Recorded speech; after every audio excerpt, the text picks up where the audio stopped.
Welcome back to GSMC's Down by Contact Sports Podcast. I am your host, Jeremy Lapidus. Today is Friday, February 14th. Hope everybody is having a great day so far. If you are just tuning in, we just finished going over potential franchise tag targets as the deadline to give those out officially opens up on the 18th. In this segment, we turn our attention to one of the biggest questions in the NFL offseason this year. What are the San Francisco 49ers going to do with Brock Purdy? Generally, you get those extensions done 1 year before they would hit the open market. That is now. We'll talk about what Brock Purdy has done up to this point in his career and whether or not he deserves to get that big money extension. But before we do that, remember, if you would like to be an even bigger part of the show than you already are, all you need to do is go to gsmcpodcast.net. Or if you're on YouTube, you can use that super chat feature. If you do either of those two things, a message should pop up on the bottom of the screen for you, me, and everybody else around the world to see. If you do either of those two things, a message should pop up on the bottom of the screen. If you have a burning question about sports, anything at all that you would like to ask, go ahead and throw that in the comments. Throw it in the chat. I will get to it as soon as I possibly can. I appreciate everybody so much for sticking around, talking some sports with me here on a beautiful Valentine's Day. But like I was saying, we are going to get into a little bit of talk about Brock Purdy. Brock Purdy is one of the more controversial names when it comes to quarterback situations because Brock Purdy has done nothing in general but be successful in his career. Even in a down year this year, if you look at the numbers, especially if you look at the quarterback rating, he is above a lot of big names. He had a better quarterback rating this season at 96.1 than a guy like Patrick Mahomes, who had a down season, who had better quarterback rating than Geno Smith, had a better quarterback rating than Kyler Murray, had a better quarterback rating than Matthew Stafford, right? These are some pretty big names, some quarterbacks that had pretty okay solid seasons, pretty good seasons, that Brock Purdy is better than, at least when you look at that one stat. But the issue comes with the fact that the 49ers have seemingly found success with just your average run-of-the-mill replacement-level quarterback. We saw it immediately when Jimmy Garoppolo came in. They started winning. He took them to a Super Bowl. Then Jimmy Garoppolo goes down. We see Brock Purdy come in. They continue to win. He had one of the longest winning streaks to begin his career in the history of the NFL, takes them to a Super Bowl, is unable to get the job done against the Chiefs, much like Jimmy Garoppolo, then has a down year. Now, we saw what happened to Jimmy Garoppolo when he got let go. He's out of the league now. He hasn't really played any meaningful snaps outside of the 49ers since he went over there, since leaving the Patriots. This is a very crucial question because right now, the 49ers have had the luxury of paying the cheapest starting quarterback in the NFL. He got the lowest slot money. He was Mr. Irrelevant, the final draft pick in the NFL draft when he went. And now he is a huge part of a very successful team. Let's go through his numbers. He started out starting in 2022. In those 9 games in 2022, he had a completion percentage of 67.1% for 1,374 yards, 13 touchdowns to 4 interceptions for a quarterback rating of 107.3. That's pretty good. In 2023, last year, he had an excellent year, a year that some people were even putting him in MVP conversations down the stretch. That died down after the loss to the Ravens, but still, he was in those conversations. Through 16 games last year, near 70% completion percentage, 4,280 yards to go with 31 touchdowns and 11 interceptions, and a career-high 113 QBR. That's one of the best QBRs of all time. Lamar Jackson had a QBR of 119 this season, would put him in the elite company of top 3 in the history of the NFL. His numbers last season were up there, so there were talks. How much money is he worth? Then he kind of came back down to earth a little bit. 65% completions for 3,864 yards over 15 games. 20 touchdowns to 12 interceptions is not the best ratio with a 96.1 QBR. But none of those numbers are really that bad. And we take a look at some of the other guys that have gotten paid around this, that are getting paid 50 to 60 million right now. Jordan Love, he throws a lot of interceptions. Undoubtedly a great quarterback in this league, but throws a lot of interceptions. Trevor Lawrence, the book is still out on him a little bit.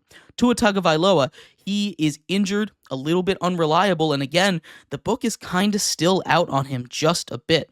We just saw Dak Prescott get paid $60 million, and I don't think the gap between Dak and Brock Purdy is really that large, right? So the question of how much is he worth is not a great question to ask, because if I just went and evaluated him on the scale of best quarterback in the league is worth $60 million and the 32nd best quarterback in the league is worth, let's say, $30 million, right? I would put him probably smack dab in the middle. And I think somewhere around that range where he is about, 15th-ish best quarterback in the league. Maybe you can go a little bit higher, somewhere from 12 to 18 in that range you might put him.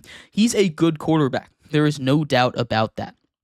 But the issue is when it comes to paying players, especially in sports and especially at the quarterback position in the NFL, there's no range for a just good quarterback to get paid, right? You have to reset the market. You have to go over the top. You have to continue to give these guys more money, and it happens every time. That's why Daniel Jones, who had won one playoff game, got a $40 million a year contract. That's why Baker Mayfield got a very similar contract, around $40 million a year, and that's kind of where I'm sitting, that $40 million range for Brock Purdy. But as we know, that's not how it works in the NFL. When it's your time, you reset the market. But we're starting to see that bite teams in the butt a little bit, right? The 49ers have been able to build such a juggernaut of a team because they haven't had to pay a quarterback. They haven't had to give anybody 50, 60, 70 million dollars a year, which is a ridiculous amount of money. Nobody in the world is worth $70 million a year to play quarterback, right? That is almost 30% of the cap at this point. You need to be able to build a roster, and that's one of the issues that the Bengals are running into. We see Joe Burrow on his media tour going around saying the Bengals need to pay everyone, banging the drum, hitting his pots and pans together, making a lot of noise, talking about, hey, Bengals, you need to go sign everyone. I've become a cap expert. This is what you do. You backload the contract, and then you sign it into a signing bonus later. Joe Burrow is making a lot of money. He is one of the highest paid quarterbacks in the NFL. He could renegotiate his contract, free up a lot of money, make it easier for the Bengals to pay these guys. Now, I'm sure he's going to go out and do that because he's heard that criticism a whole bunch. Are you going to restructure? Because when you go out and say that and you're making $55 million a year, one of the highest paid quarterbacks in the NFL, that kind of comes back on you a little bit. And that's fine.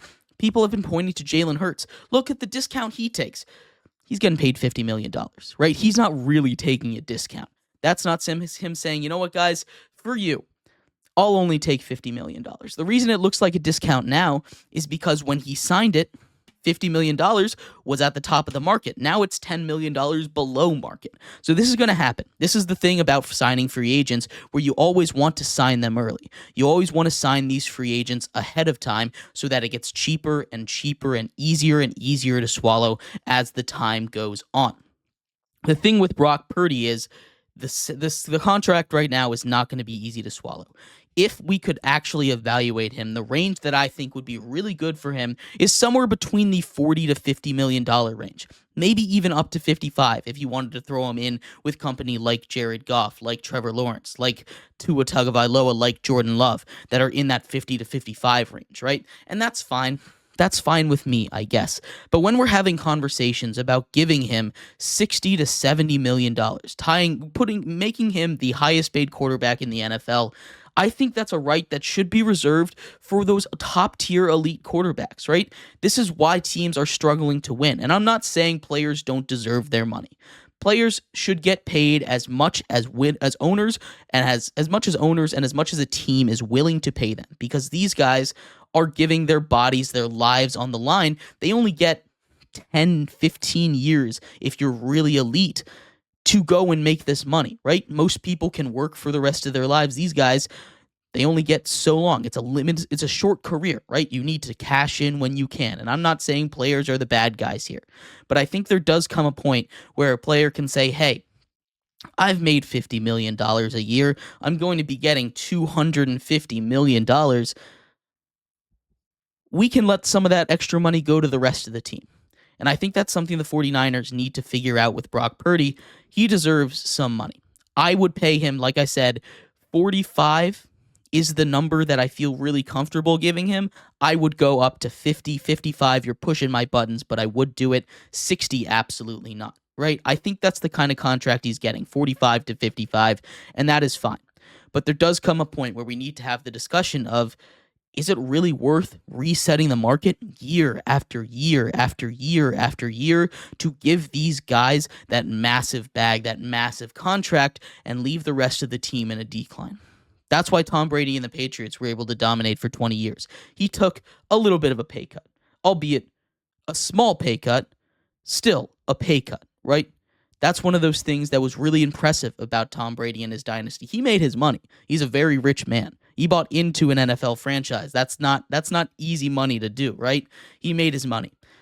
But the ability to just say, you know what, I'm going to take a step back. I'm going to take a $5 million pay cut so we can go get a defense, so we can go get weapons for myself, is really impressive. And I think that's something that some quarterbacks, if they want to win a Super Bowl, if they want to win, should start thinking about. Brock Purdy should get paid. How much? Not market resetting. But I'd love to hear your thoughts. How much would you pay Brock Purdy? How much do you think he will get paid? I'd love to hear it. We're going to take a quick break. When we come back, we turn our attention over to some more offseason recaps or offseason previews in the NFL. The Washington Commanders are up next as we continue our tour around the NFC East. They just had one of their best seasons in franchise history behind a rookie quarterback. We'll talk about what they have to do this offseason to get back to where they were and maybe even further. We'll be right back here on GSMC's Down by Contact Sports Podcast.